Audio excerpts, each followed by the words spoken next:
สวัสดีครับนักเรียนครับในแบบฝึกหัดนี้นะครับเราจะมาฝึกออกเสียงสะกดคำที่มีเสียงส่วนท้ายเป็นตัว ase นักเรียนลองเดาสิครับเสียงส่วนท้าย ase จะออกเสียงว่าอะไรครับเสียงส่วนท้ายตัวนี้ออกเสียงเป็น as ครับนักเรียนเช่นเดิมครับก่อนที่จะไปฝึกกับครูนะครับไปฟังครูเจ้าของภาษาออกเสียงให้เราฟังก่อนนะครับแล้วก็อย่าลืมออกเสียงตามนะครับ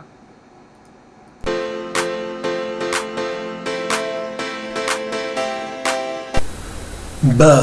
ace, base.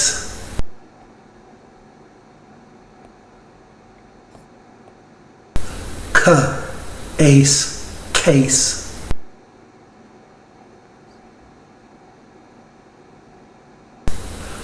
F, ace, face.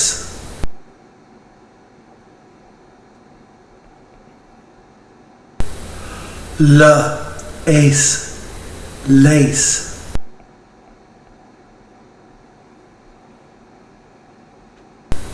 M, ace, mace.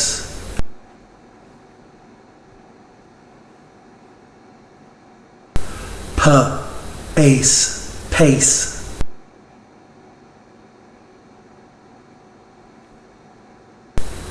R, ace, race.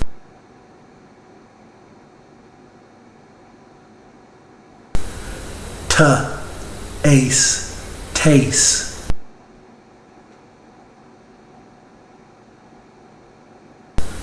V, ace, vase. จบไปแล้วนะครับนักเรียนสำหรับวิดีโอที่ครูต่างชาติออกให้ฟังนะครับนักเรียนครับกลับมาที่แบบฝึกหัดของเรากันนะครับในแบบฝึกหัดนี้เราอยู่ที่เสียงส่วนท้ายตัว ase นะครับออกเสียงเป็น as นะครับเกิดมาจากรูปสระ ae นะครับออกเสียงเป็น a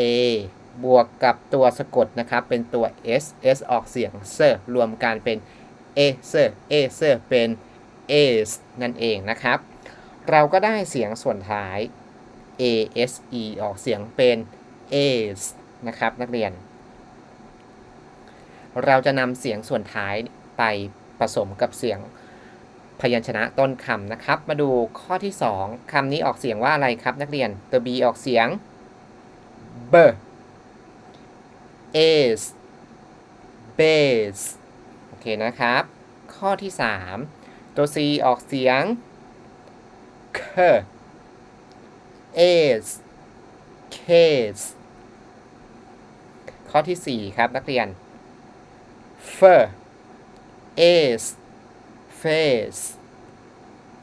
ข้อที่5ครับ l as lace ข้อที่6ครับ m as maze ข้อที่7ครับนักเรียน p as pace ข้อที่8ครับ r as race ข้อที่9ครับนักเรียน t as taste โอเคนะครับข้อที่10ครับนักเรียนข้อนี้ครูขออธิบายเยอะหน่อยนะครับเพราะมีความพิเศษนักเรียนข้อนี้ตัว V ครูสอนมาแล้วเอาฟันบนแตะที่ริมฝีปากล่างหรือกดนิดหน่อยนะครับแล้วก็ทำให้เสียงมันสั่น v v โอเคนะครับถ้าเปรียบเทียบคู่เสียงของเขาครูเคยสอนแล้วคือตัว F ถูกไหมครับ F ออกเสียงธรรมดาเป็น f ใช่ไหมครับลองเปรียบเทียบกันก่อนนะความหมายเนี่ยยังไม่ต้องสนใจนะครับ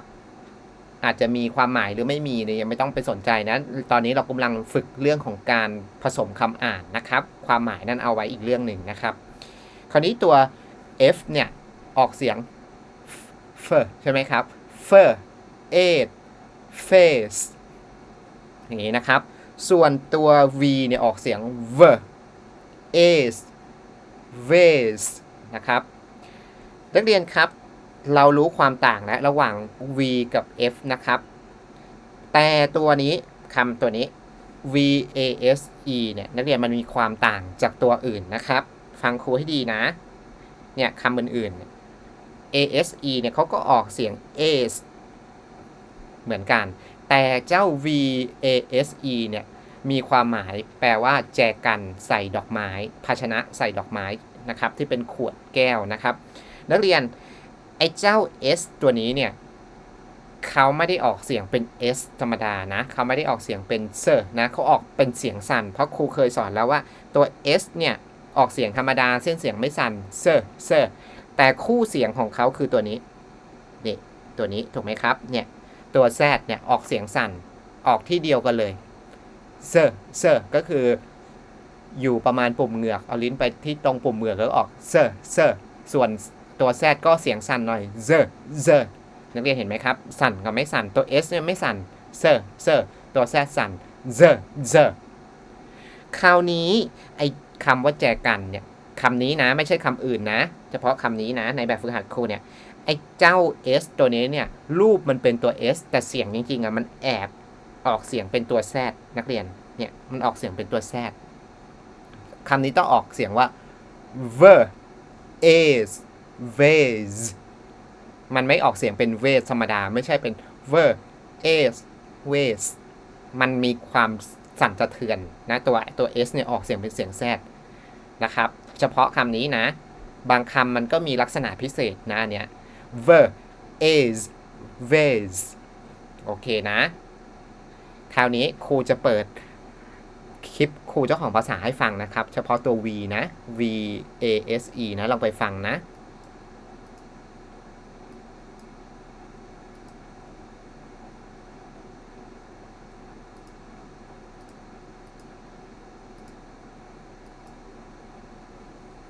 เดี๋ยวรอสักครู่นะครับเดี๋ยวครูหาตัว V ก่อนนะครับ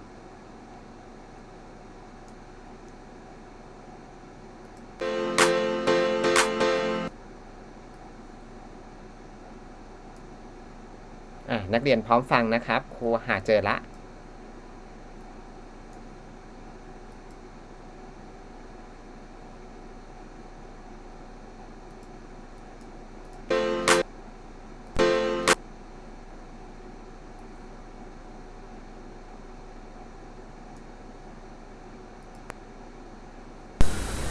The ace vase. นักเรียนได้ยินไหมครับครูเจ้าของภาษาเนี่ยจะออกเสียงแบบมีอาการสั่นสะเทือนที่เส้นเสียงนิดหนึ่งนะครับ ver is vase นะครับเข้าใจนะครับนักเรียนสำหรับแบบฝึกหัดนี้นะครับเราเรียนเรื่องเสียงส่วนท้ายตัว ase นะครับออกเสียงเป็น ace นะครับแต่มันมีลักษณะพิเศษไอ้เจ้าแจกันเนี่ย VASE เนี่ยไอตัว S ออกเป็นเสียง z นะครับตัวนี้นะครับโอเคนะครับนักเรียนสำหรับแบบฝึกหัดนี้ครูขอจบการอธิบายของครูเพียงเท่านี้นะครับเดี๋ยวกลับมาเจอครูในแบบฝึกหัดหน้านะครับสวัสดีครับ